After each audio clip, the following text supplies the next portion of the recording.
नमस्कार, आप देख रहे हैं NSTV 24 न्यूज नेटवर्क। खबर यूपी के मैनपुरी जिले से है, जहां थाना क्षेत्र बेबर में उप मुख्यमंत्री केशव प्रसाद मौर्य ने एक जनसभा को संबोधित किया। उन्होंने भाजपा सरकार की उपलब्धि गिनाते हुए कहा कि भाजपा सरकार किसानों को साल में 6,000 रुपए सम्मान निधि के तौर पर दे रही है। उन्होंने कहा कि भाजपा सरकार ने हर गरीब को घर दिया है और 2 साल से मुफ्त राशन भी दे रही है। उन्होंने कहा कि जब से योगी जी की सरकार प्रदेश में आई है, तब से गुंडे और माफिया यूपी छोड़ गए हैं या फिर जेल की हवा खा रहे हैं।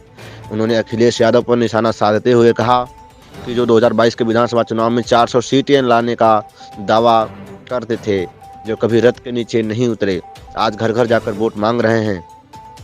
उन्होंने कहा कि भाजपा ने आजमगढ़ और रामपुर, जो सपा के गढ़ कहे जाते हैं, दोनों किलों को ध्वस्त कर दिया। अब मैनपुरी की बारी है। जनता कमल का फूल का बटन दबाकर मैनपुरी के किले को भी ध्वस्त करने का कार्य करेगी। इस मौके पर पूर्व कैबिनेट मंत्री और भोगांव से विधायक रामनरेश अग्निहोत्री, विधायक सुशील शाक्य, विधायक कैलाश राजपूत, विधायक गढ़ों के साथ ही प्रेम शाक्य, ब्लॉक प्रमुख बेबर भल्लू चौहान, नगर पंचायत अध्यक्ष बेबर सरित कटारिया, राजीव मिश्रा, संजीव राजपूत, प्रमोद कुमार व नगर की सम्मानित जनता मौजूद रही। आइए देखते हैं पूरी खबर। सहयोगी संवाददाता अफसार मंसूरी के साथ। अधिक जानकारी के लिए लॉगिन करें www.nstv24media.wordpress.com। आपका पैसा मुंह पर है क्या? कोई जबरदस्ती आपकी जमीन को बैनामा करा रहा है क्या? ये सुशासन है और ये कमल के फूल के कारण।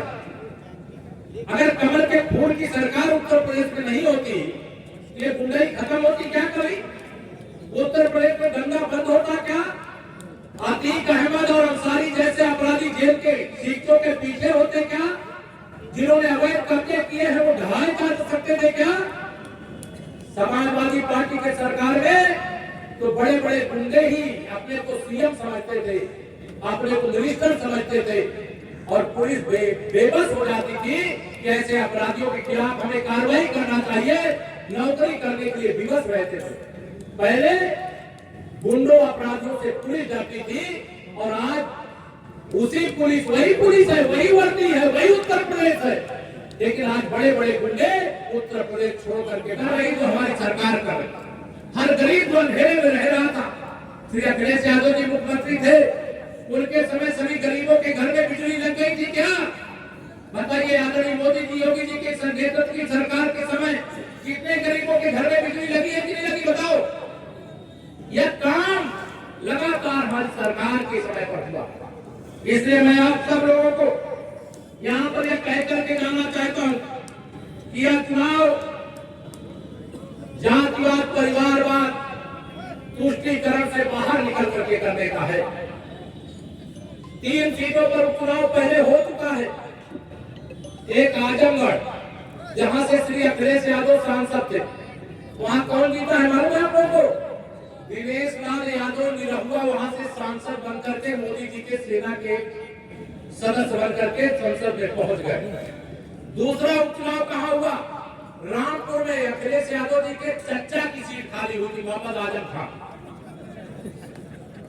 और उस सीट के उपचुनाव में हमारे घनश्याम लोधी जी वहां से विजयी होकर के वह भी माननीय मोदी जी के सेना के एक सदस्य के रूप में देश की संसद का मान बढ़ा रहे।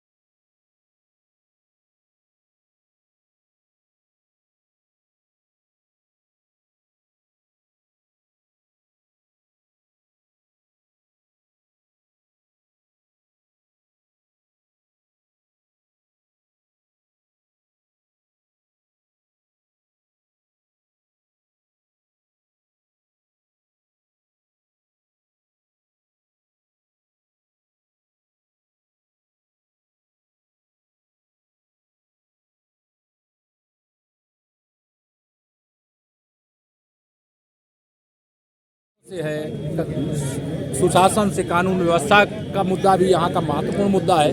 लेकिन विकास और सुशासन, सबका साथ सबका विकास, सपा का गढ़ कहा जाता है सर, कैसे उखाड़ा जाए? उत्तर प्रदेश में कोई ने, पहले पूरा उत्तर प्रदेश उनका गढ़ कहा जाता था।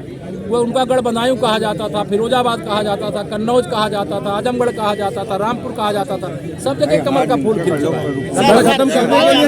कितने वोटों से प्रत्याशी जीत रहे हैं कहने आपके? की आवश्यकता नहीं, मैं यहाँ के मतदाताओं से अपील करता हूँ कि रिकॉर्ड वोटों से यहाँ पर कमल के फूल पर वोट दे करके रघुराज साक्य जी को विजयी बनावे, और वोट उनका हमारे ऊपर कर्ज होगा, हमारी पार्टी पर कर्ज होगा, विकास करके बिहार के साथ। अखिलेश यादव जी कह रहे हैं कि जनता ने भारतीय जनता पार्टी को मैनपुरी में घेर दिया है। वो भाजपा की ऐसी हवा चली कि अखिलेश यादव जो प्रचार करने कहीं नहीं जाते थे। सर इतना आत्मविश्वास कहाँ से आ रहा सर? यहाँ की जनता के आशीर्वाद से। बिल्कुल, देखिए डिप्टी सीएम केशव प्रसाद मौर्य ने